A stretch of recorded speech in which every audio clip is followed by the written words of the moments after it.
16वां घंटा। विजेता का भाव। टल्सा का एक बिजनेसमैन सैन फ्रांसिस्को हवाई अड्डे पर हवाई जहाज का इंतजार कर रहा था। अचानक उसने वह काम करने की हिम्मत जुटाई जिसे वह लंबे समय से करना चाहता था। एक गहरी सांस लेकर वह एक अच्छी पोशाक वाले सज्जन के पास गया और बोला, सर, क्या आप मेरी एक मदद कर सकते हैं? अजनबी ने कहा, मैं पूरी कोशिश करूंगा। देखिए, चूंकि आपने मुझे पहले कभी नहीं देखा और शायद मुझे दोबारा कभी देखेंगे भी नहीं, इसलिए मैं आपसे यह आग्रह करना चाहता हूं कि आप मेरी मदद करें।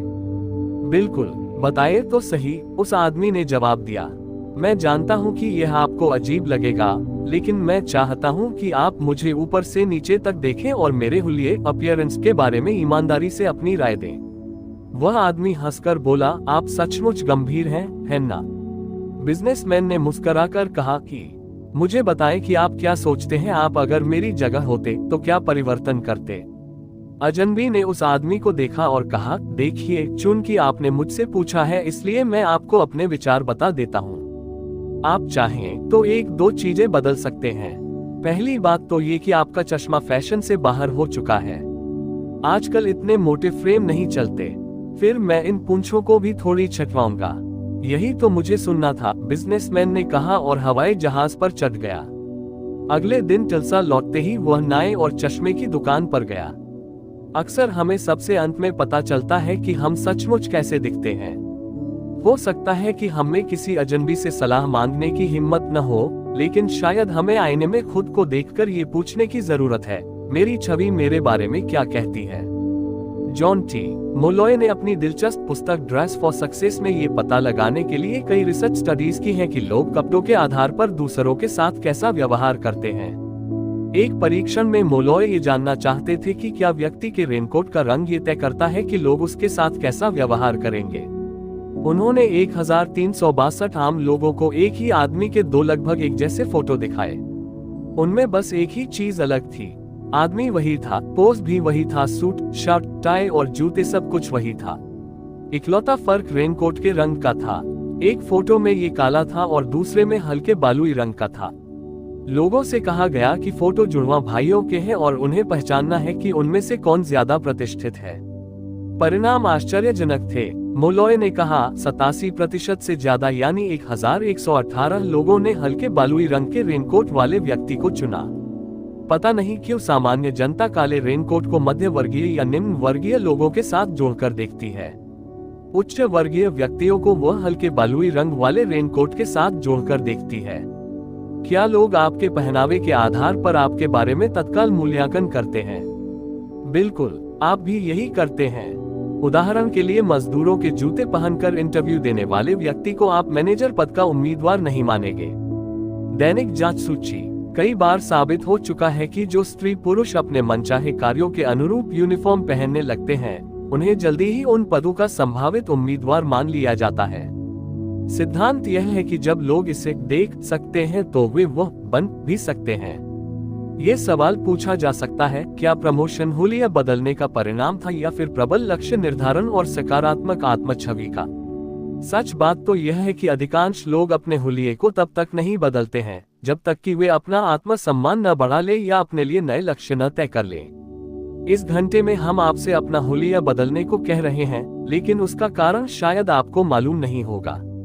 आपका लक्ष्य दूसरों को नहीं बल्कि खुद को प्रभावित करना है।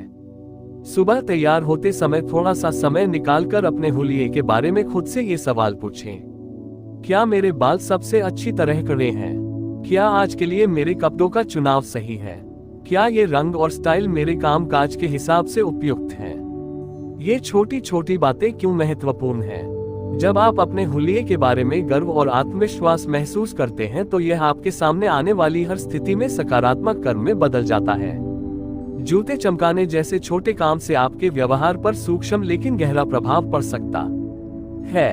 अचानक आप अपने बारे में बेहतर महसूस करने लगते हैं। आप ज्यादा प्रभावी तरीके और आत्मविश्वास से चलने व बोलने लगते हैं। महिलाएं कोई खास आभूषण पहनकर यही असर डाल सकती हैं। पुरुष स्टाइलिश टाई पहन सकते हैं। महंगे परफ्यूम की एक बूंद भी यह काम कर सकती है।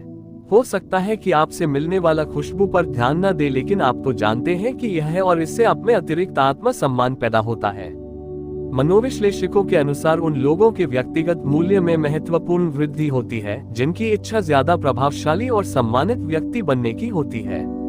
कई मामलों में प्रगति का सबसे प्रभावी तत्व मनचाही छवि के अनुरूप पोशाक का परिवर्तन होता है। ज्यादातर लोग एक निश्चित शैली की पोशाक पहनने की आदत डाल लेते हैं और अपने हुलिये में कभी कोई महत्वपूर्ण परिवर्तन नहीं करते हैं। आपको निश्चित रूप से अपनी पसंद का ध्यान रखना चाहिए, लेकिन समय समय पर आपको यह मूल्यांकन भी करना चाहिए कि आप अपने आसपास की दुनिया की तुलना में कैसे हैं। ऐसा करने का तुरंत फौरत तरीका यह है कि टाइम या न्यूज़वीक का ताजा अंक उठा लें। विज्ञापन देखें, लोग क्या पहन रहे हैं, हेयर स्टाइल्स किस तरह बदल रही हैं। हो सकता है कि आप विज्ञापनों की नकल न करना चाहें, लेकिन ताजा रुझानों की जानकारी से आपके सामने यकीनन ज्यादा विकल्प होने। खर्च कितना आएगा? स्टाइल की बात होने पर कई लोग कहते हैं, मैं इसका खर्च नहीं उठा सकता। बहरहाल, स्टाइल का पैसे से उतना संबंध नहीं है जितना कि व्यक्तिगत सुरुचि, स्वच्छता और अच्छे बनाव श्रृंगार से है। अगर कोई व्यक्ति मिलियनेयर है लेकिन उसे फैशन या हुलिये के बारे में सही जानकारी नहीं है, तो वह निश्चित रूप से अपनी सामाजिक आर्थिक स्थिति प्रदर्शित नहीं कर रहा है। इसका विपरीत भी सच हो सकता है। कई मामलों में कपड़ों पर कम खर्च करने वाला व्यक्ति भी डिस्काउंट स्टोर से सस्ता लेकिन स्टाइलिश वार्डरोब खरीद सकता है। ये तो सोच विचार कर चुनने का मामला है। प्लेटो ने इससे बहुत पहले कहा था, स्टाइल और सामंजस्य, शालीनता और अच्छी लय की सुंदरता सादगी पर निर्भर करती है।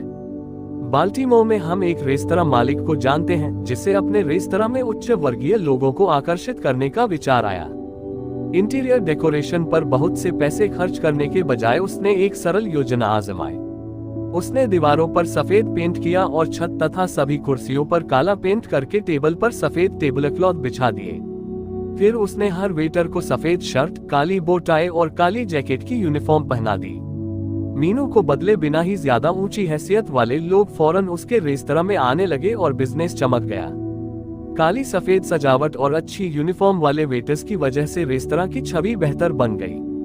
आप अपने कपड़ों पर कितना खर्च करते हैं उससे कोई फर्क नहीं पड़ता। अगर आपके कपड़े आकर्षक न दिखें तो आपका पैसा बर्बाद ही हो रहा है। जब मशहूर वकील क्लेरेंस डेरो के हुलिये के बारे में मजाक किया गया तो उन्होंने कहा, मैं आप सबसे बेहतर टेलर के पास जाता हूं और अपने कपड़ों के लिए ज्यादा पैसे देता हूं। फर्क सिर्फ इतना है कि आप शायद अपने कपड़ों में सोते नहीं हैं। अपने हुलिये में आत्मविश्वास एक अच्छी शुरुआत है, लेकिन आप विश्वास और संतुलन का एहसास प्रेषित करने के लिए इससे ज्यादा कर सकते हैं। National League of Junior Cotillions युवाओं के लिए सामाजिक प्रशिक्षण कार्यक्रम है। इसकी executive director Ann Colvin Winters मानती हैं कि आत्मविश्वास सीखा हुआ व्यवहार है। वे कहती हैं, मैं हमेशा शक्ति के साथ चलने के महत्व पर जोर देती हूँ। अपने कंधे खोलकर उद्देश्य के साथ चलने की आदत डालें। स्टाइलिश कपड़ों में अच्छा दिखने का इससे बेहतर तरीका नहीं है। छवि बदलने वाली दूसरी चीजें। क्या आपने कभी ऐसे व्यक्ति से हाथ मिलाया है जो किसी ठंडी मरी हुई मछली की तरह हाथ बढ़ाता हो? हाल ही में एक 60 साल के व्यक्ति ने स्वीकार किया कि इतने बरसों में उसे किसी ने नहीं बताया कि हाथ मिलाते वक्त उसका हाथ किसी मरियल पिल्ले जैसा लगता है। उसका कहना था, इसका पता तो मुझे तब चला जब एक दोस्त ने मुझे अकेले में ले जाकर इस विषय पर दोस्ताना सलाह दी। जरा सोचें, अपने व्यवहार के बारे में अनजान होने की वजह से मैंने ज्यादातर जीवन ऐसे हैंडशेक के साथ बिताया जिससे कमजोरी संप्रेषित होती थी। अब जब मैं किसी से हाथ मिलाता हूँ तो ये सुनिश्चित करता हूँ कि मेरा हैंडशेक प्रभावशाली हो। मैं अपने बारे में बेहतर महसूस करने लगा हूँ। आपके बोलने का अंदाज भी महत्वपूर्ण है। अगली बार जब आप समूह में चर्चा करें तो गौर करें कि सबसे प्रभावशाली व्यक्ति कौन है। आमतौर पर यह वह वक्ता होगा जिसकी आवाज धीमी और उच्चारण स्पष्ट हो। ऊंची आवाज वाले आक्रामक व्यक्ति को शायद ही कभी विशेषज्ञ के रूप में सम्मान मिलता है। हाल में फ्लोरिडा में एक बड़े टीवी स्टेशन के एक न्यूज एंकर से पूछा गया कि उसने न्यूज़मैन बनने की तैयारी कैसे की। उसने कहा, जब मैं बड़ा हो रहा था तो मेरा लहजा बहुत आंचलिक था और मैं अपने ज्यादातर शब्द बुदबुदाकर बोलता था। हाई स्कूल के दौरान उसने फैसला किया कि सफल होने के लिए उसे सफल लोगों की तरह बोलने की जरूरत है। बैटरी से चलने वाले एक छोटे टेप पर उसने CBS evening news with Walter Cronkite record कर ली। उसने कहा, हर दोपहर मैं घर के पास वाले खाली प्लॉट पर जाकर प्रैक्टिस करता था। मैं टेप पर एक वाक्य बजाता था और उसे जोर से तब तक दोहराता था जब तक कि वह क्रोनकाइट जैसा नहीं लगने लगता था। परिणाम क्या हुआ? उसने कहा, मेरा लहजा बदल गया। मेरा बुदबुदाना खत्म हो गया और जल्दी ही मुझे स्थानीय रेडियो स्टेशन पर न्यूज़ पढ़ने का काम मिल गया। कुछ लोगों को आंचलिक या प्रजातीय लहजे में बोलने में मजा आता है। बहरहाल, अगर वे जागरूकता के साथ परिवर्तन की योजना नहीं बनाएंगे, तो इसकी वजह से अधिकांश मामलों में उनकी प्रगति में गंभीर बाधा आएगी। जब आप अपनी छवि पर खास ध्यान देने लगते हैं तो नई संभावनाओं के द्वार खुल जाते हैं। संप्रेषण की वर्कशॉप में भाग लेने या टोस्टमास्टर्स इंटरनेशनल की स्थानीय शाखा में शामिल होने से आपको आत्मविश्वास हासिल करने और अपनी मनचाही छवि प्रस्तुत करने में काफी मदद मिल सकती है। क्या आपको उस व्यक्ति के हुलिये और कार्यों का अनुकरण करना चाहिए जिसका आप सम्मान करते हैं? जरूरी नहीं है, बशर्ते अपने वर्तमान हुलिये से ही आपको व्यक्तिगत महत्व का एहसास मिलता हो। दूसरों को प्रभावित करने की कोशिश समय और ऊर्जा की बर्बादी है, जब तक कि इससे पहले आप स्वयं ऐसे व्यक्ति न बन जाएं जिसे आप मूल्यवान मानते हो। रोज आईने में एक बार अपने हुलिये को गौर से देखने की आदत डाल लें। सोचें कि आईने में जो दिखता है, क्या वही आपका सर्वश्रेष्ठ स्वरूप है? हर हफ्ते अपनी छवि सुधारने के लिए कम से कम एक चीज जरूर करें। जब आप स्वयं के सबसे सख्त और सर्वश्रेष्ठ आलोचक बन जाते हैं तो आपको इस बारे में चिंता करने की जरूरत नहीं होगी कि दूसरे लोग क्या कहते हैं। इससे आप में इस बात का आत्मविश्वास आएगा कि आप कौन हैं और आप क्या संदेश भेजते हैं। न सिर्फ आप विजेता की तरह सोचेंगे और महसूस करेंगे, बल्कि आप विजेता दिखेंगे भी।